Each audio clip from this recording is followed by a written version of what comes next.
Good evening. My name is Abigail Kerstetter, and I coordinate Center for the Book programs for Colorado Humanities.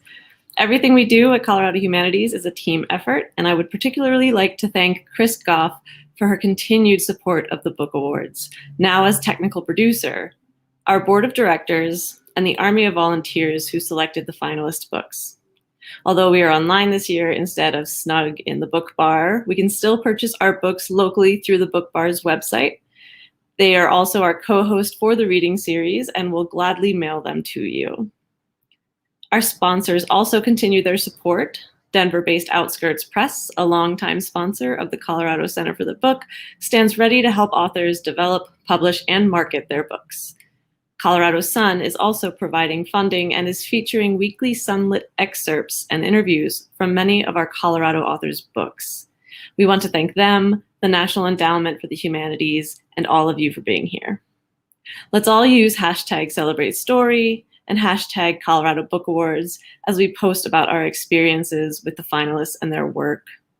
Our MC this evening will be Patrick Lair.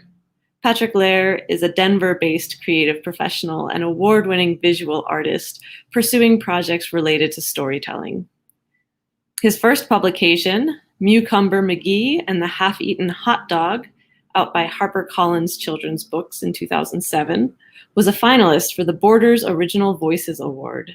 His most recent book, Bird Parade, from Centipede Press, won the 2020 Colorado Book Award in the Pictorial category. He has held an assistant professorship at Rocky Mountain College of Art and Design and served as chair of art and design at the Community College of Aurora. Patrick, we're so happy you could be here with us tonight, and I will kick it over to you. Thank you, Abigail. It's a real honor for me to be here this evening, helping to showcase the finalists for the Anthology and Pictorial categories. I'm quite grateful to have received the Pictorial Award last year. Last spring, as we all remember, was a rather dark time with COVID and quarantine and all of the uncertainty. So it really was a wonderful, positive experience to be part of the Colorado Book Awards last year. And I'm sure I speak for all of the finalists when I extend a big thank you to Colorado Humanities and the Center for the Book for all of the hard work and expertise they devote to the Colorado Book Awards each year. So with that, let's hear from the finalists for the 2021 Colorado Book Awards in the Anthology and Pictorial categories. But before we get started, we want everyone to know that we will have a question and answer session with the authors from each category after the category has read. So if you have questions, please type them into the comments section in Facebook or YouTube. And let's begin with the finalists for Anthology. So our first finalist is Kevin J. Anderson, who will read from his anthology, Monsters, Movies, and Mayhem. Kevin J. Anderson is the author of Saga of Seven Sons series and Terra Incognita trilogy, the Saga of Shadows trilogy, and the humorous horror series Zombie P.I., in addition to many others. He has published and edited numerous books and anthologies and has written comics, games, and the lyrics to 2 rock CDs. His most recent novels are Stake, Killzone, and Spine of the Dragon. So welcome, Kevin J. Anderson. Thank you, everybody. I guess, I've got the whole screen all to myself now. Great. I've been here before as an author nominee a couple of times, and then last year, I was the MC for some readings in the science fiction category. So I'm glad to be here this time as an editor. And let me tell you a little bit about the book that's in front of you here, Monsters, Movies, and Mayhem.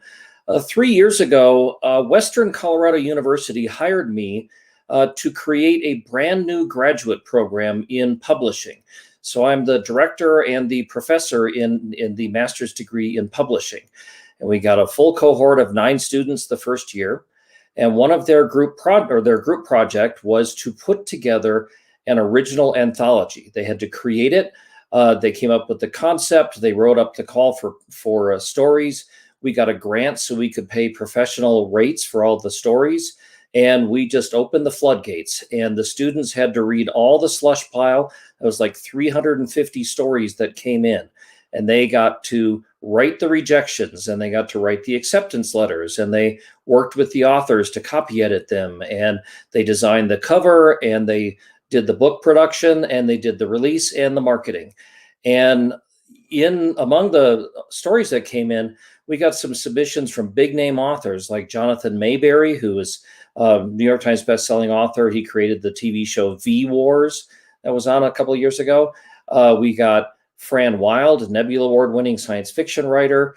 Let's see, we got Rick Wilbur, also a Nebula Award-winning science fiction writer, and a bunch of others. And I got a Facebook message from a friend of mine whose name is David Gerald. And he's written a bunch of science fiction books, but David is the guy who wrote the Star Trek episode, The Trouble with Tribbles, which I'm sure you've all seen. So David wrote me and said, would it be okay if I did a story for your anthology? And I said, of course, David, I'd love to see a story from you. So he sent us in a very short, very funny story that I'm going to read for you now called Michael Thinks the House is Haunted. It's an old house, older than me. It creaks in the wind, it groans in the heat, it settles back into itself at night, it shivers in the winter and aches in the summer. It has its own set of rustling noises everywhere. The chimneys whistle, the windows rattle, the floorboards squeak. The house has a voice. So Michael thinks the house is haunted. It's not just the noises, although they're very convincing. It's all the other things. It's the basement door that he closes tight every night and comes back in the morning to find it open again, as if something that lives below comes out and prowls the house at night. It's the drapes in the front room that he opens every morning and then comes back to find them mysteriously closed. It's his little Catholic statue of the Virgin Mary on the shelf in his bedroom. Someone or something keeps turning it to face the wall. Michael isn't my first roommate. He's just the latest one.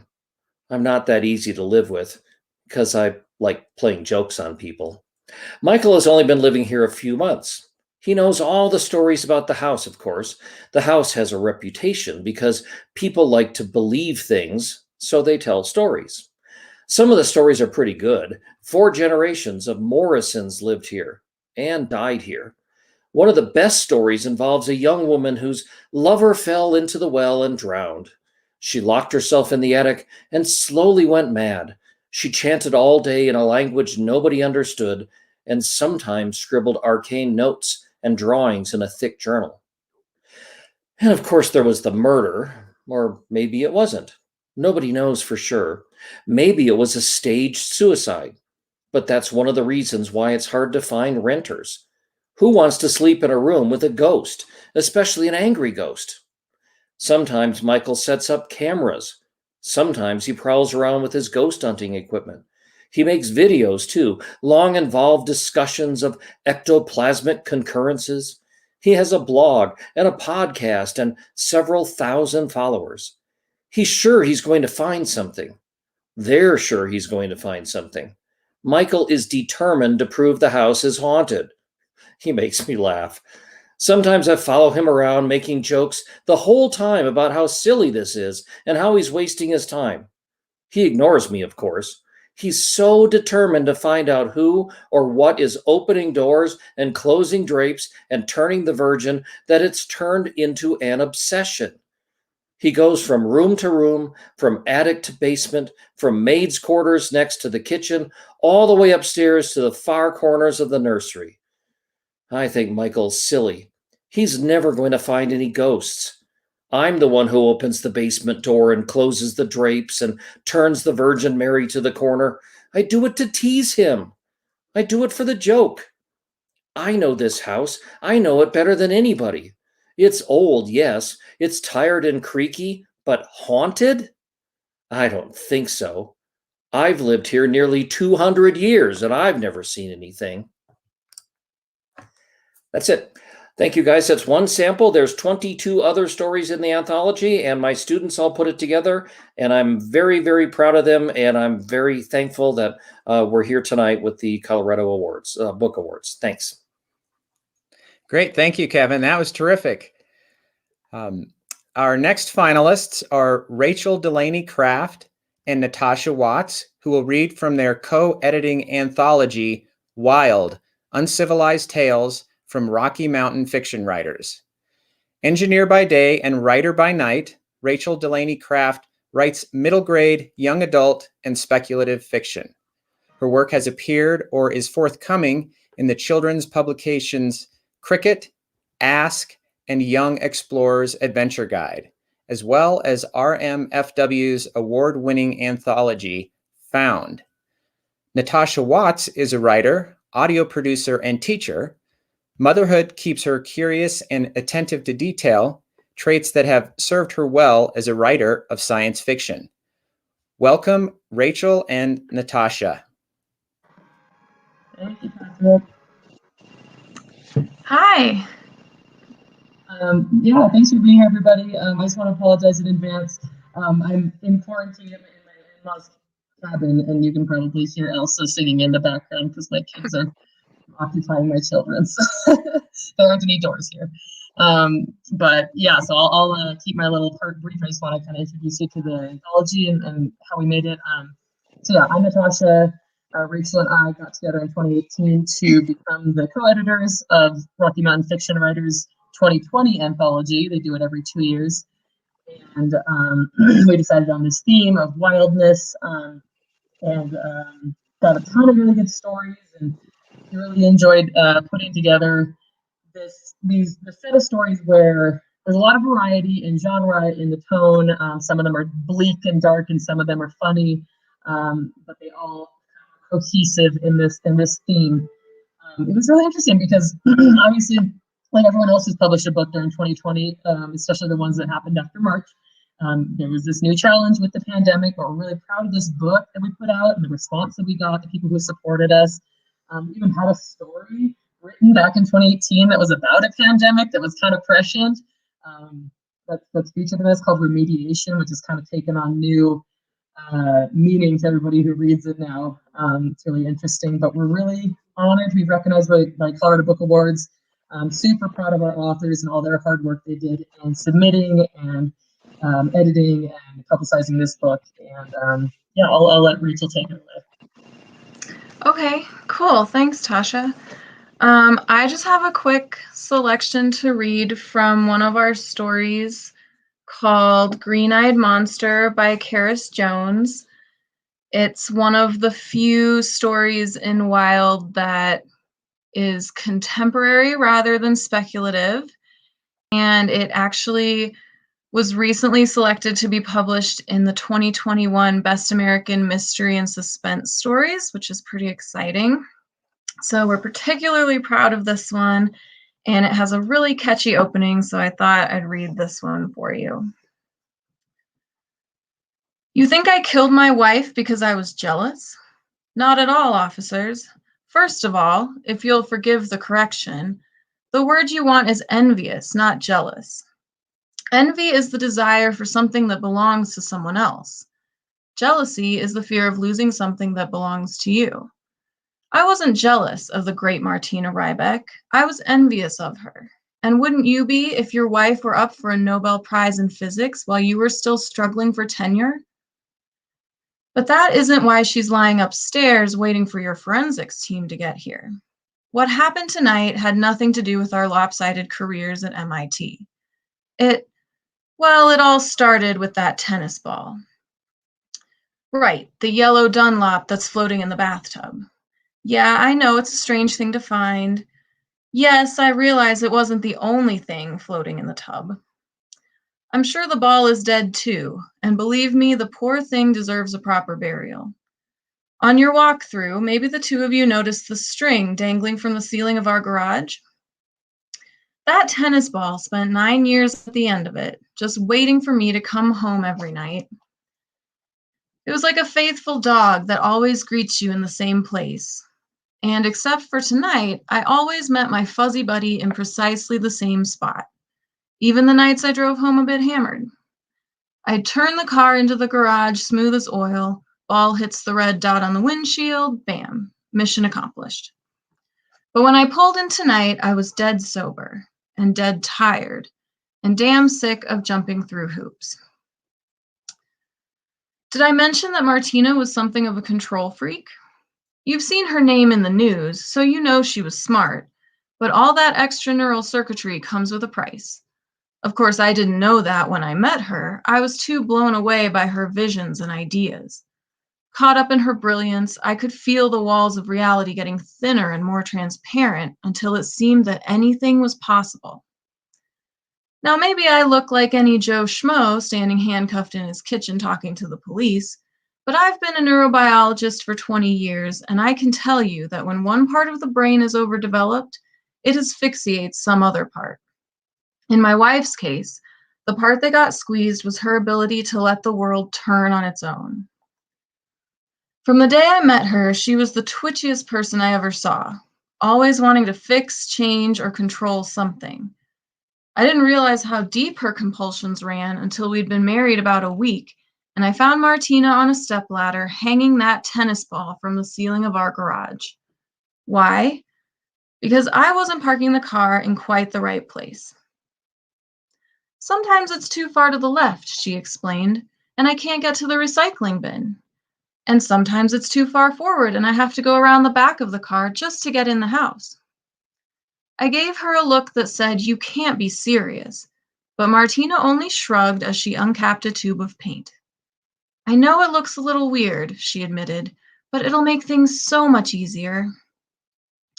"All right, honey," I said, because I'm a pretty easygoing guy. Not the sort who wants to start fighting just a few days after tying the knot. So I let my bride paint a red dot on the windshield of my old Honda, thinking I was a good man for humoring her. But as they say, no good deed goes unpunished. That tennis ball was just the first pebble in an avalanche of household rules. Rules I came to realize had only one explanation. Simply put, Martina had to have things a certain way or she came unglued. If the car wasn't parked right, if the milk was sitting where the OJ should be, if the trash in the bins hadn't been pushed down as far as it would go, if the tea bags were not standing at attention like soldiers at drill, she couldn't concentrate. And she didn't trust me to get any of this right. Have you taken note of the labels and instructions on every bin, drawer, and cabinet in this house? Notice how the salt goes in 3 different places depending on type and size? And God help you if you put the fancy pink or green or black lava salts in the cabinet with the dry goods. One sound that will haunt me forever is the patter of her heels as she canvassed the house, checking and reorganizing, straightening edges that were already straight, and wiping up invisible dust. That's just a sample of our anthology. Hopefully that gives a little glimpse of the wildness that we put together. Okay, great. Thank you, Rachel and Natasha. That was great. So we will move on to our last finalist in the anthology category. This is Jennifer Topp, and her book is called Stories That Need to Be Told 2020, a Tulip Tree Anthology. Jennifer is a freelance editor. She founded Tulip Tree Publishing in 2015. Her publishing mantra is stories that need to be told. And that is why every year she publishes this collection of stories, always in search of diverse voices and viewpoints. Unfortunately, Jennifer is not able to be here this evening. So now we will go ahead and move on to the question and answer portion for the anthology finalists. So we'll bring them all back on screen.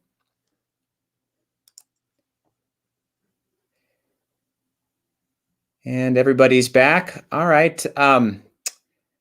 Kevin, I'm going to start with you. I was wondering if you could just give us a little bit of explanation or maybe your thoughts on the relationship between horror and humor. I enjoyed the piece that you read, and just there seems to be a unique relationship there between horror and humor. Maybe you can tell us a little bit about that.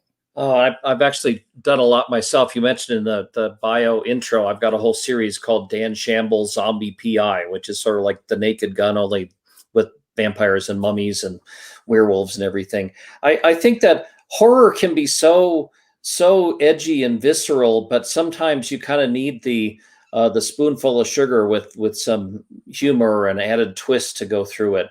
And sometimes when the subject matter is so dark and edgy, it's just the perfect counterpoint to add the humor into it. And so, like in my anthology, there are some funny stories in it, like the one that I read. I chose it because it was really short, because I couldn't read the other long ones. But there's some grim and gritty ones in there too.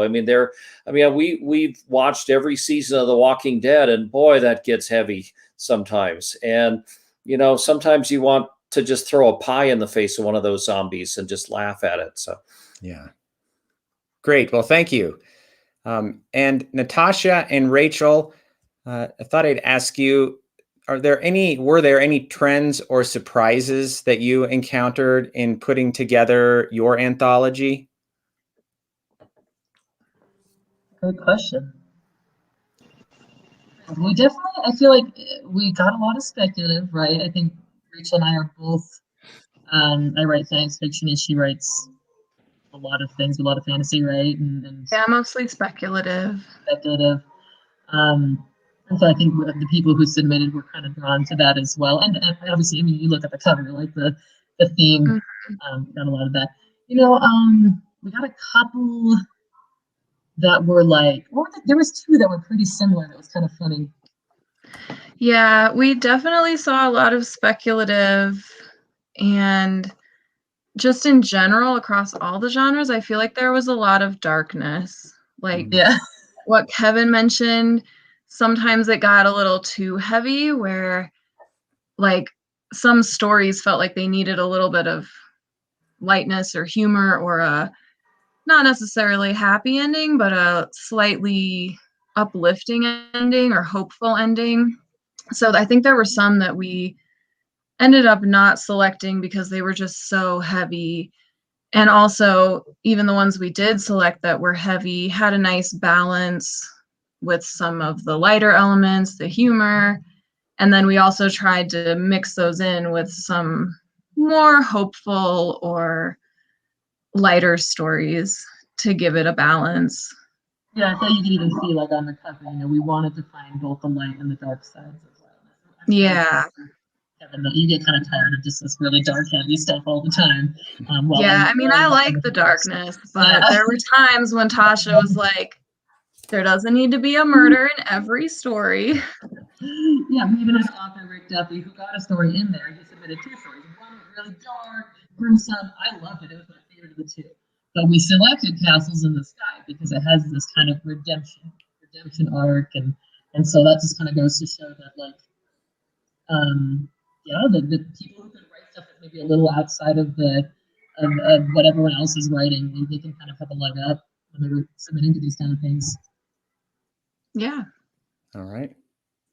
Well, great. Thank you for sharing that. So just a quick thanks to Kevin and Natasha and Rachel. And now we will move on to our pictorial finalists. And first up, we have Amanda Rae Busch and Julia Bridgforth, editor and illustrator, respectively, of the Aspen Cookbook, 100+ favorite recipes from local chefs and restaurants. Award-winning Aspen Times weekly food columnist and magazine journalist Amanda Rae Busch was trained as a recipe editor tester while interning at BBC Good Food in London.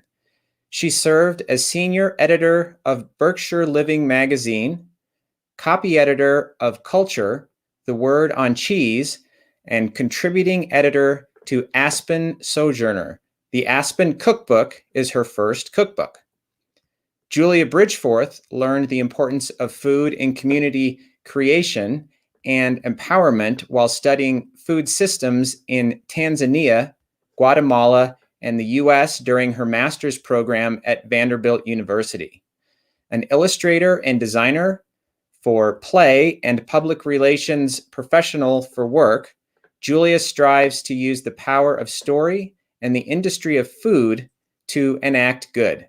Welcome, Amanda and Julia. Thanks. It's so good to be here. And I just want to say thank you so much specifically to Amanda for all of that she's done throughout this entire process, being the greatest soundboard that a girl could ever ask for, and always just giving advice and being a second pair of eyes on something when I was just way too deep into it. This creation wouldn't be possible without her. So thanks, Amanda.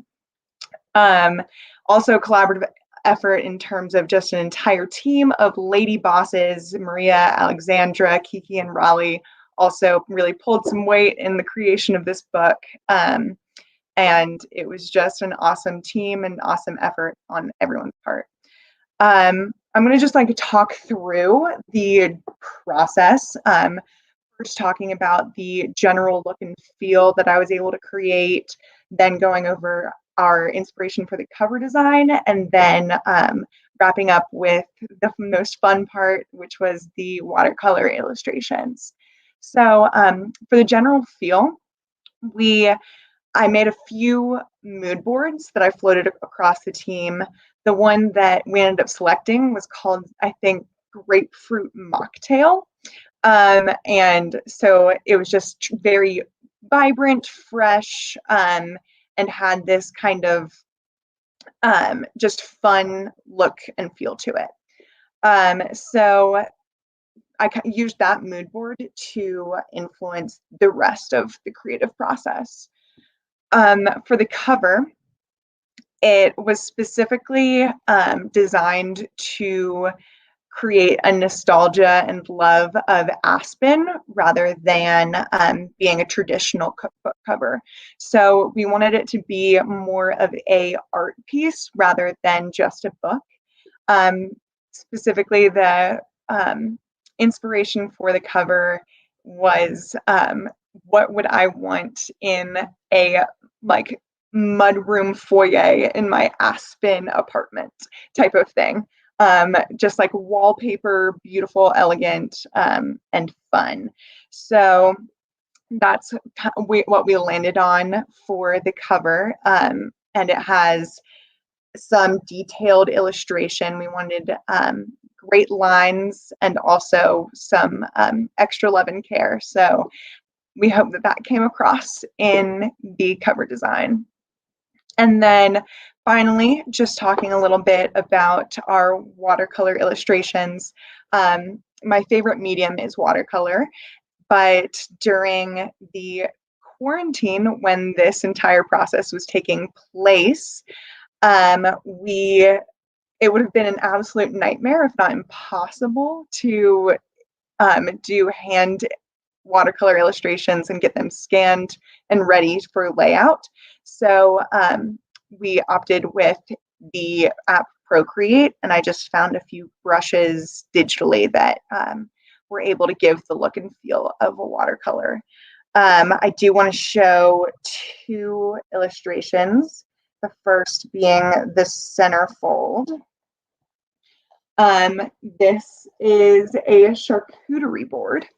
It's covering my face and it might block the sound, so I'm going to put it down.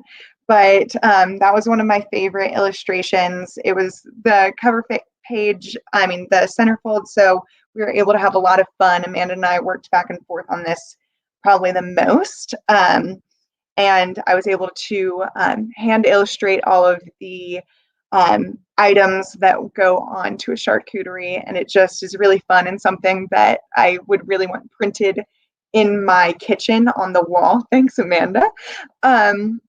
I would want it on the wall just for some general guidance during a charcuterie impromptu board. So the second illustration that I want to show is this illustration for the ginger carrot sesame dressing. That one I want to show because I was just so enraptured with this whole process and having so much fun with these ladies that I ended up getting this pattern printed on fabric and made about 50 or 60 tote bags and also about 10 little crop tops and some bucket hats, and was able to give and sell them to people in my friend group, and also some Aspen community members that were excited about the book. And that was just so much fun, and just another layer of creation that this cookbook was able to give me. I do also want to just talk about the cookbook in general and why it's so great really quickly to end this. So the Aspen Cookbook was an effort that came out of restaurants struggling during the COVID pandemic, during lockdown and quarantine. The general public were not allowed to go out to restaurants, and even takeout was difficult for a lot of restaurants to be able to figure out, and also community members to engage in because of just funds during the hard time. So we wanted to create a cookbook that we could sell and create a fund to be able to get those restaurants through this tough time. And it was an awesome project, obviously, and really well received by Aspen community members. People that skied in Aspen, summer in Aspen, have visited Aspen once.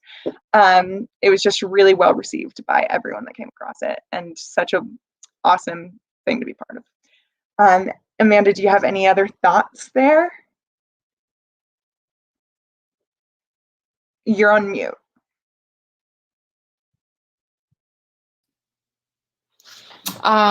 Thank you, Julia. That was a great presentation. We're just so honored to be part of this as a finalist for a Colorado Book Award. So thank you to everyone who's putting this on. We'll talk to you in the Q&A. All right. Thank you, Amanda and Julia. That was a great presentation. Our next finalist in the pictorial category is the book, The American West in Art. It was co-edited by Jennifer R. Henneman and Thomas Brent Smith.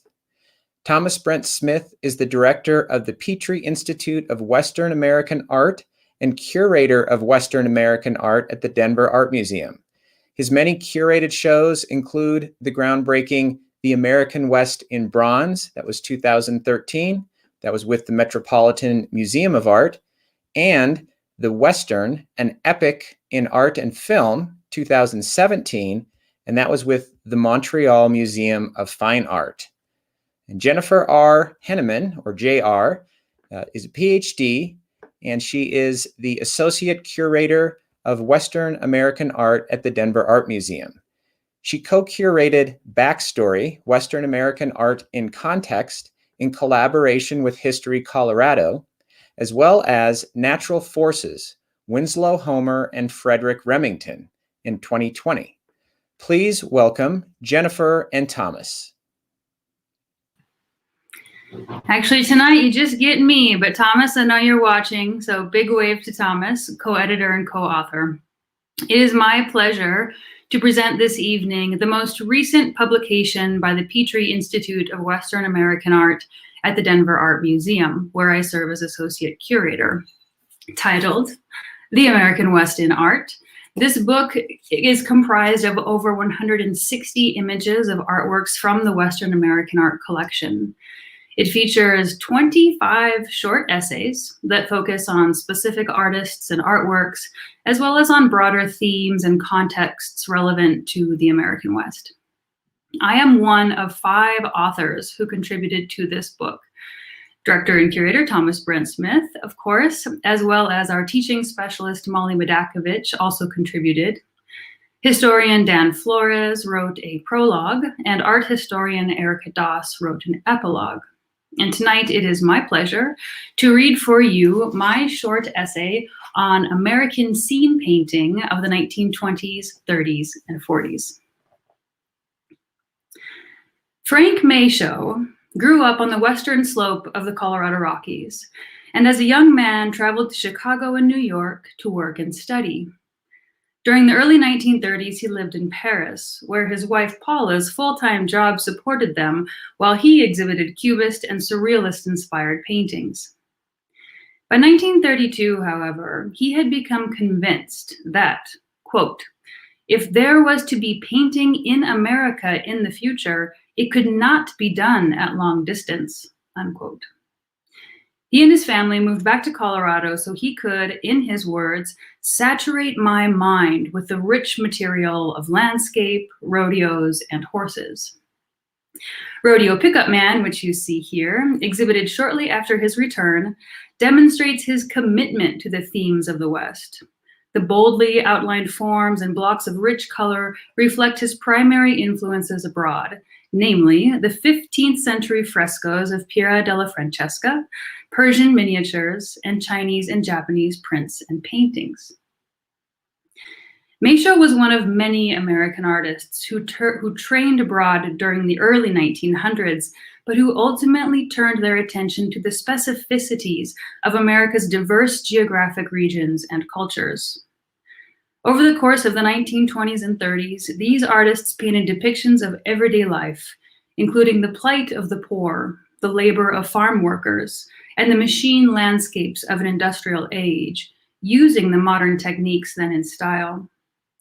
Most famously, Thomas Hart Benton, John Stuart Curry, and Grant Wood, all of whom studied abroad, became known as this country's foremost regionalists, or painters of the American scene. Missouri-born Benton became interested in American history and life as a subject for his art in the early 1920s. In 1926, he spent a few weeks hiking and sketching in the Ozark Mountains of Missouri and Arkansas before traveling as far west as Santa Fe and Taos. There, he captured the New Mexico landscape and the trains and telephone poles that marked industrial incursion. The paintings produced from this trip were, in Benton's words, the beginning of what came to be called my regionalism. While living in New York City, Benton taught scores of students over the course of 9 years at the Art Students League, including the young Westerner Jackson Pollock from 1930 to 33.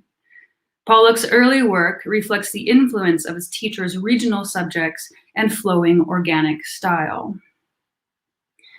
In the 1920s, Benton began working with egg tempera, an emulsion of pigment and egg yolk, in his murals and as underpainting in his oils. He was one of many American artists who experimented with this ancient technique in the 20s and 30s.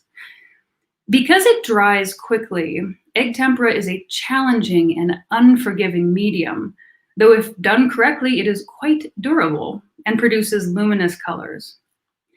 For Taos-based artist Barbara Latham, egg tempera best suited her artistic goals for rhythmic composition, clarity of color, meticulous line, and balanced form, all of which can be seen in view from our house in Talpa. The 1929 stock market crash signaled the beginning of the Great Depression and an ensuing decade of economic hardship. The devastation of the Dust Bowl, an ecological disaster caused by drought and aggressive farming methods, further compounded the country's economic instability.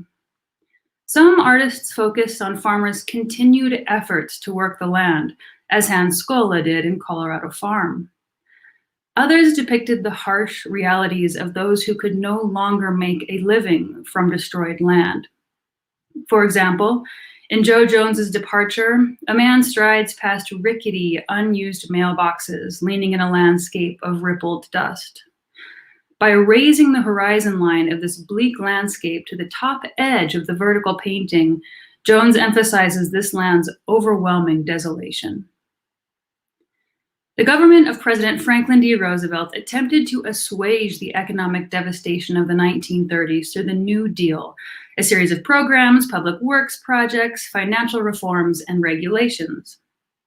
One of these, the National Recovery Administration, or NRA, established in 1933, negotiated wage, labor, and price regulations with participating industries to restrict cutthroat competition and ensure fair working conditions. Participating companies displayed the NRA's Blue Eagle poster, two of which you can see in the center of this painting by Russell Vernon Hunter called American Mural No. 1. On the left of this painting looms a painted wall advertisement for Bull Durham smoking tobacco.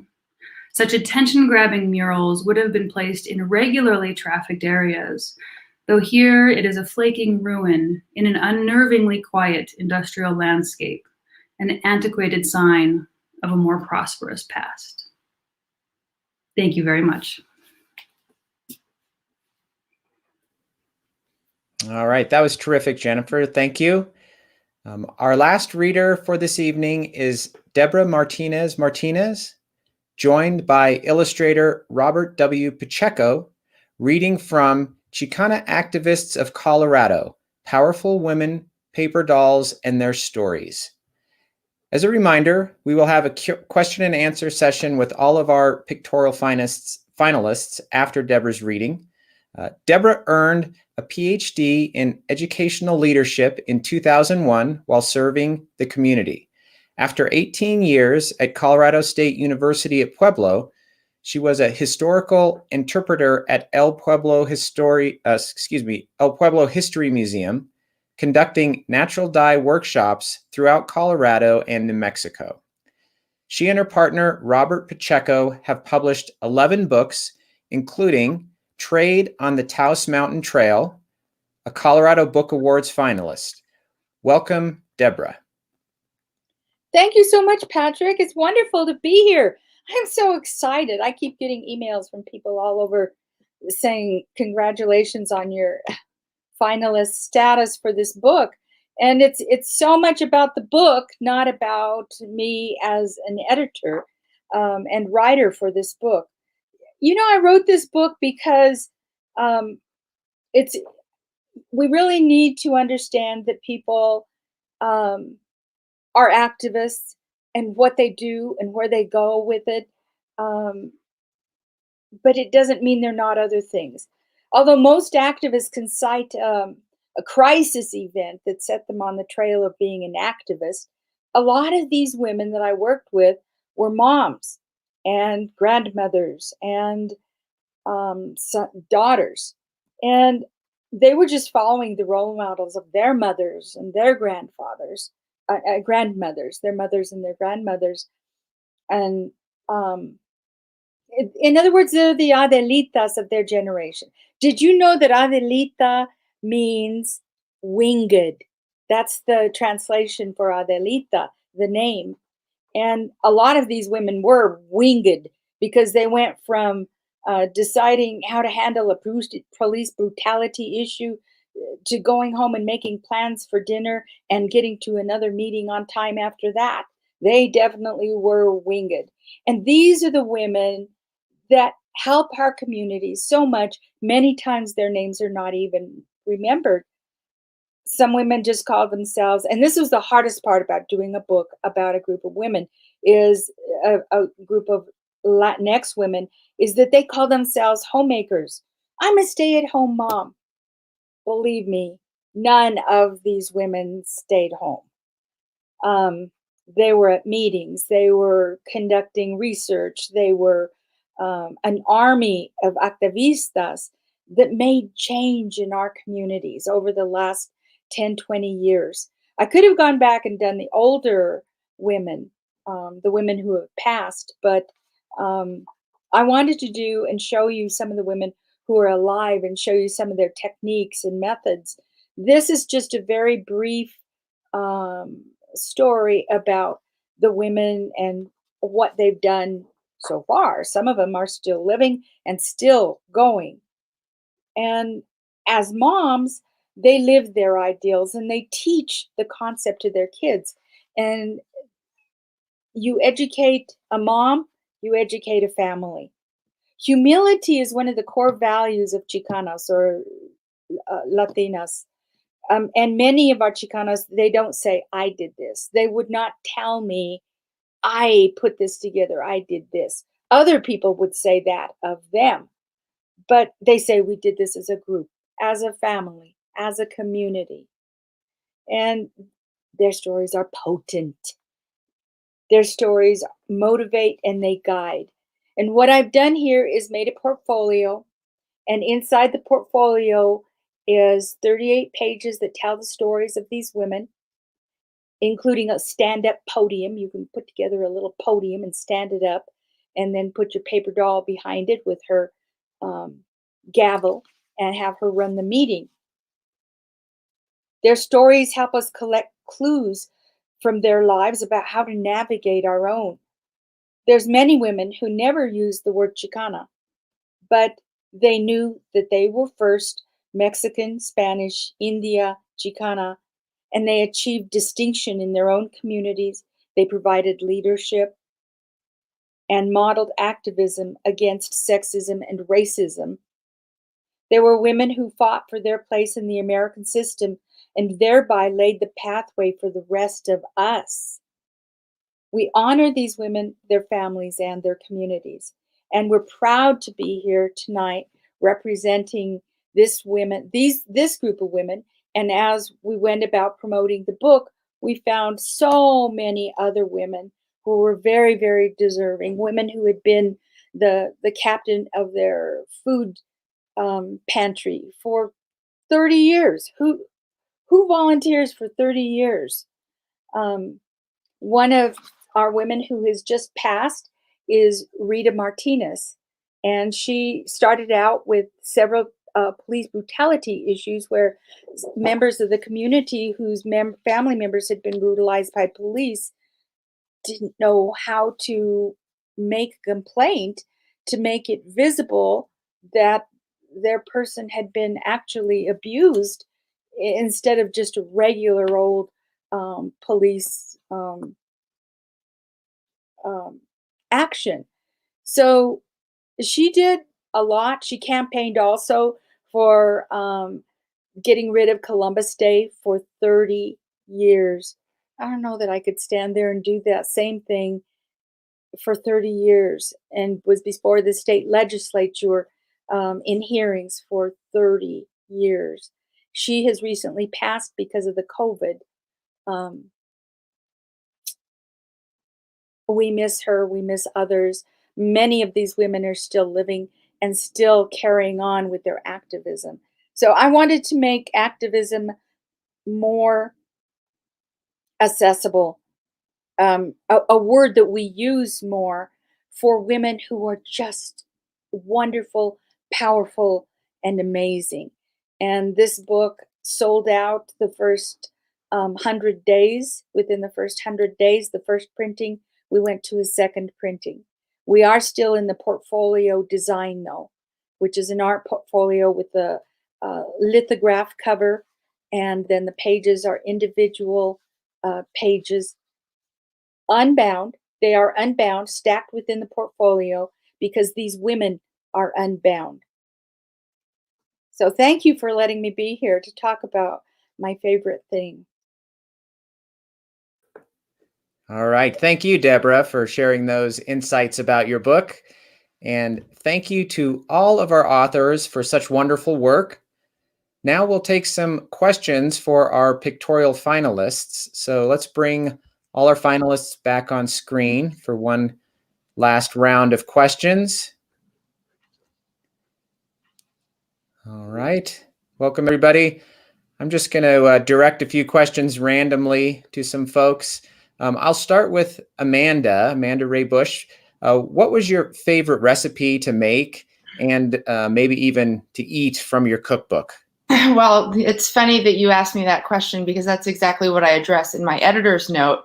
That was the most common question I got throughout this process, which was a fairly, it was a shortened process. We really knocked this out in, all told, I think about 5 months.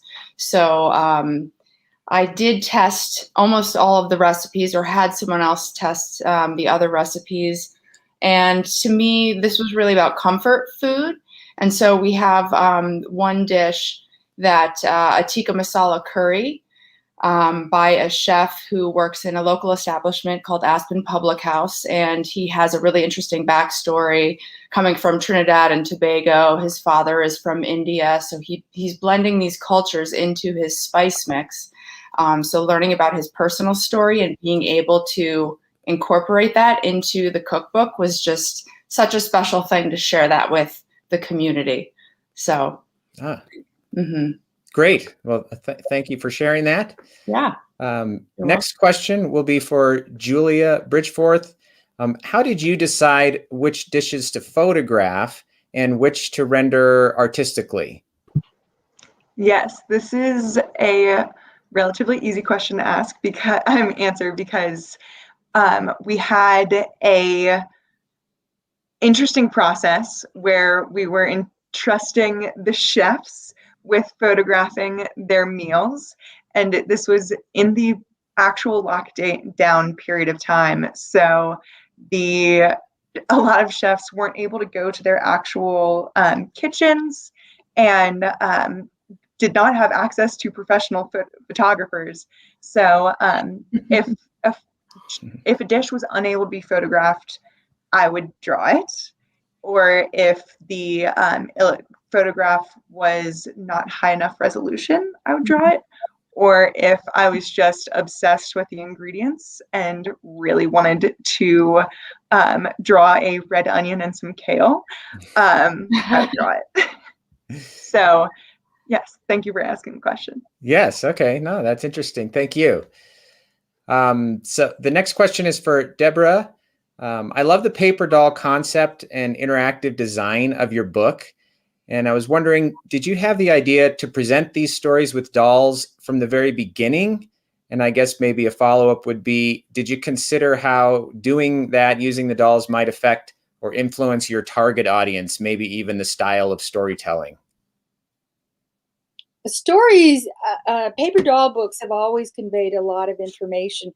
And one of the reasons I chose to do it was to fight the concept of a woman being told what to do. The old paper doll books were along the Beaver Cleaver lines. You know, the woman who's vacuuming with her string of pearls kind of thing. So, and they very much influence people, those pictorial outlines. You'd wait every month for your Betsy McCall doll to come, and she was always very, very center. She didn't exactly go off into the woods and study coyotes or something. Well, you wouldn't study coyotes in the woods, but so I thought it was very interesting way, because that's the generation of these women, is the 50s, where all of that trying to come together into one central Americanism kind of thing. This is fighting that. This is taking the format, which represents these women, because this is the generation they come out of, and they fight it. You won't see any woman dressed up in here to the nines. You won't see that in here. They may be going to church, but they're certainly not dressed up. They're working women who are out there taking care of things. And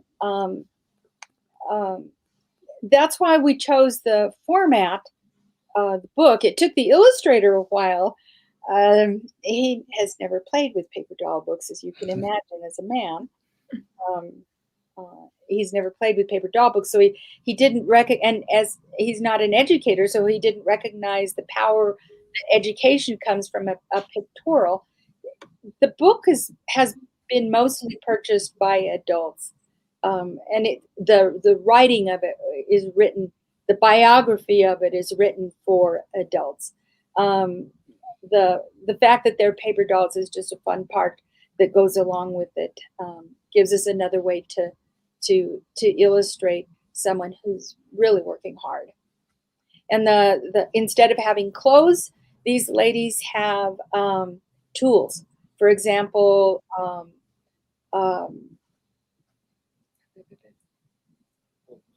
bolt cutters. You need a meeting room and they lock you out of your meeting room. Well, what do? If you're nice, gentle women, are you supposed to go back home? No, these were activist women. These were women that were not going to be stopped. And they sent for bolt cutters and they put in the bolt cutters. Another thing is just the part that's for kids is, how do you become an activist? You speak out. You speak out and help someone who doesn't have their own voice yet. You open your arms and you embrace people. And that's part of being an activist also. Understand that people will not always agree with you, but that doesn't make you less of a human. That doesn't make you less. That makes you a person reaching for solidarity in your own community. Great. Thank you, Deborah. Next question is for JR. What is a common misperception or perhaps just something people often get wrong about art of the West? Frequently, the first thing people think of when they hear the phrase Western American art or art of the West are cowboys and Indians. Your classic Old West, hit 'em up dramas. And while we do have some of that material represented in our collection, the artworks that you saw today accompanying my essay revealed that art of the American West is an incredibly broad field.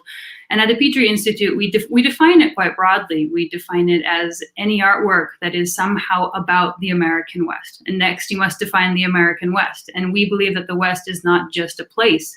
It's also a process, and it's an idea. And it's marked by a rich and complex cultural heritage, as well as an array of geographic regions. And so the primary way of thinking about Western American art, as with the West, is as a place of diversity rather than a place of stereotype. Great. Thank you so much for talking a little bit about that. I think next I'll ask the entire group a question. So please feel free to answer if you have something to share, and you can just speak up. But the question is, within this group, we can see a variety of approaches to creating visual art and communication.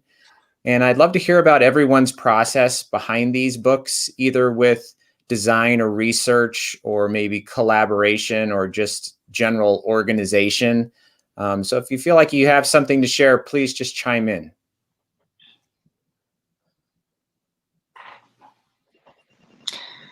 Maybe I'll start with the Aspen Cookbook. We knew what the format would be in terms of separating the categories of dishes, whether it be, we had brunch, and then soups and salads, main dishes. So we had a very clear, I think, roadmap. And so tackling the book in that way, working on, all of the starter dishes, all of the main dishes, our desserts are over here. I was able to go through with Julia and check out which photos were submitted to us that were good enough to use in the book. And then from there, we decided which illustrations that needed to fill in the gaps, and tackled it category by category and trying to get a good mix of photos and illustrations in each category as well. Okay, good. Anybody else? Yes. It was kind of a rough trip, because in order to make paper dolls, you've got to have the entire body of the person, and we didn't always have that. So there are two paper dolls that don't have bodies. There's photographs of them, of course, but there's not a doll that goes along with two of our ladies, because we could not find a photograph of them that was the entire body. That's just one of the technicalities. I mean, my original idea and design, of course, my designs are nothing, but they're certainly not there. It needed the strength of the collaborative efforts of Robert Pacheco, and he had input from a couple of his artistic friends too. But we wanted to have a clear photograph and then the doll, and it just worked itself out that those are the ones that the women who provided. There were women who didn't give us their information that I wish had been in the book, but we can't manufacture it. And they were so humble, it was all hard to drag it out of them. We didn't necessarily let people take pictures of them as they were going about doing their protesting in their business. So, Sure. Yeah. Anybody else want to contribute anything? Well, in the editing and selection process, it's always like this big committee meeting, and it'd be different if like I was the only editor, that I would just pick whichever stories I damn well liked to choose. But I had a whole group of students who had to weed through it all. I don't know what the pile that Rachel had to face for her anthology, but we had 350 of them. Of course, 330 of them were like really obviously we could send away. But having these discussions, we had students like some just did not like horror at all, and some didn't want anything other than funny stories, and some wanted to have like science fiction stories, and so we had to do an awful lot of horse trading. And in fact, I kept my hands off most of the time and let them fight it out. But we had one instance where we had like a spreadsheet, a score sheet where they could go, and there was one story that there was like a 1 to 5, and there was one story that had a whole bunch of 5s and a whole bunch of 0s, and I went, well, so the average was kind of not great, so it didn't even rise up to the top. But when I noticed how polarizing it was, I thought, I better look at this story. And it turned out to be this really, really disturbing and edgy horror story that is my personal favorite in the whole book. But the reason it got the 0s is because there are people that just didn't like horror. And I kind of had to veto and come in and say, no, this story is like, we're going to push this for awards. It's that good. But just so I had to kind of watch and monitor like that. So, anyway. Rachel, how big was that? Ours was only 78 submissions, so nothing compared to 350, but 78 was still plenty. I mean, it was hard enough just choosing all the stories and taking into account our personal preferences, which didn't always align when there were just the two of us. We didn't have a whole team. So you're kind of making me feel like I had it easy, which is cool. But we also had to think about the publication process because the book was funded by Rocky Mountain Fiction Writers, but it was essentially self-published. So we had to do not only the selection and editing of the stories, but the whole self-publishing process with formatting, cover design, promotion, marketing, and all of that. So we actually split it between us, where I focused on the writing and editing part, and Natasha focused on the publishing and marketing part, which I think really helped streamline the process, although her part ended up being a lot harder because of the pandemic, and then she had to re-plan all of her events and stuff. So I had it a little easier, I think. Okay. Any last minute thoughts before we move on to the last question, or should we dive into the last one?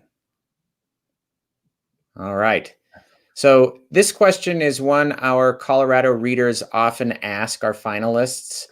So on behalf of all the Colorado readers out there, what influence has the Colorado writing or art community had in your work? And we'll just maybe cycle through, just everybody can give an answer on this one. I'll start.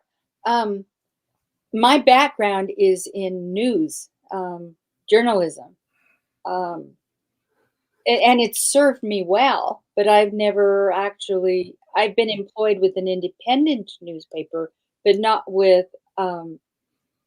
your regular media outlets. And oh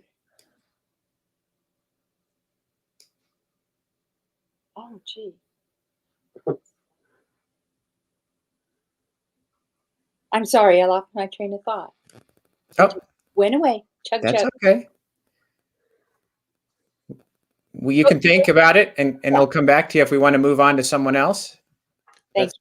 A sentence that ends with ellipsis dots at the end, and there we go. It's compelling. It's a cliffhanger. So, I've been in Colorado for like 24 years or so, and I'm an avid hiker and mountain climber, and I just love it out here. And I I do all of my writing with a digital recorder. I go out in trails and I just dictate my stuff. And I've done the entire Colorado Trail. I've done every 14er, many more than once. I just last week I spent a week in Grand Mesa up snowshoeing because they still have a lot of snow up there, and I wrote an entire novella in 3 days and just came back. And I just think that the beautiful scenery and the solitude and the fresh air and everything, it's just like, it's like caffeine for my imagination. And I send everything off to my typist, my transcriptionist, who does it.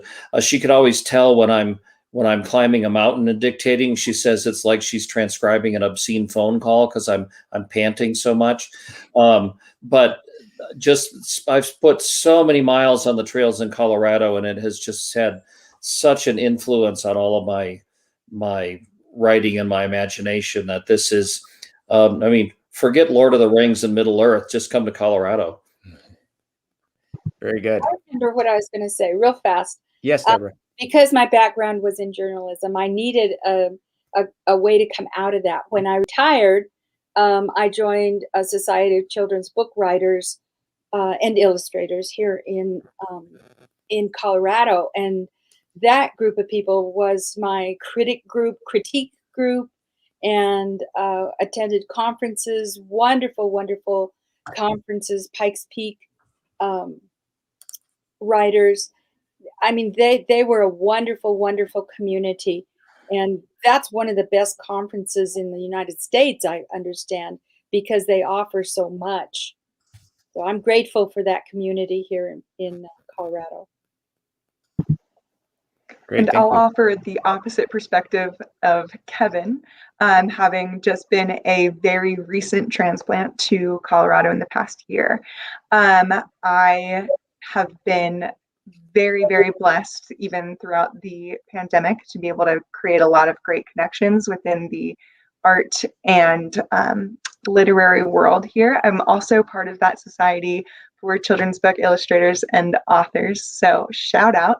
And also specifically in Boulder, I've just been really blown away by how excited and interested everyone is in integrated approaches to art, specifically tying in environmental justice and social justice, and also just traditional practices together. I think it's just a beautiful way of connecting and creating and communicating. So thank you, Colorado. You're the best state ever. Great. Does anybody else want to talk about their Colorado connection? I'd love to acknowledge how important the Colorado art community is to the Denver Art Museum, and particularly our local Denver community.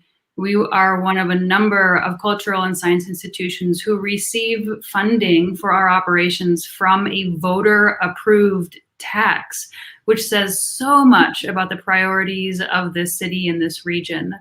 And this book, from which I was so honored to read this evening, was created in part to celebrate the reopening of our permanent galleries, which will take place this fall in October. You may or may not be aware of the fact that the majority of the Denver Art Museum's campus has been closed since 2017 for a major renovation and reinstallation project. And I cannot tell you how excited I am for you to see the incredible work we've done on the building, in the building, to make it a more welcoming and accessible space for the community upon which we rely so deeply. So massive shout out to the Colorado art community for how deeply it supports and impacts the work that I am lucky enough to do here. Great, thank you. All right. Well, thanks again to our pictorial finalists. And this concludes all of the readings and all of the Q&A. So now I'm going to hand it back to Abigail to wrap things up here.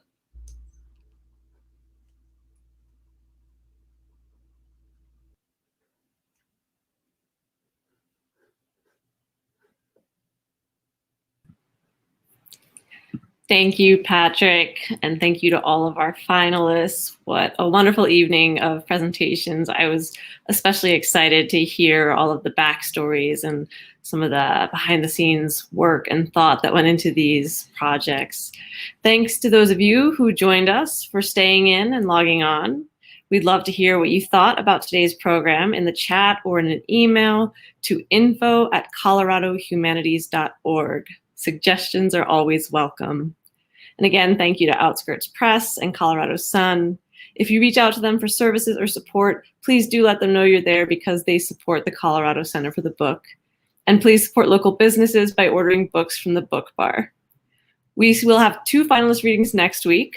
The Children's Literature finalist reading will be hosted by Book Bar through Zoom on Tuesday, May 4th at 4:30 p.m. Mountain Time. Visit Book Bar's calendar on their website, bookbardenver.com, to register. Again, that is a Zoom reading, so you'll have to reach out for that link. And then the science fiction, fantasy, and general fiction finalist reading will be next Wednesday, May 5th at 7 p.m. Mountain Time. Our winners will be announced at a celebration event, June 26th at 5 p.m. Mountain Time. Stay tuned to our website and social media and do opt into our newsletters at the bottom of any page at coloradohumanities.org for readings and celebration updates. In the meantime, stay well.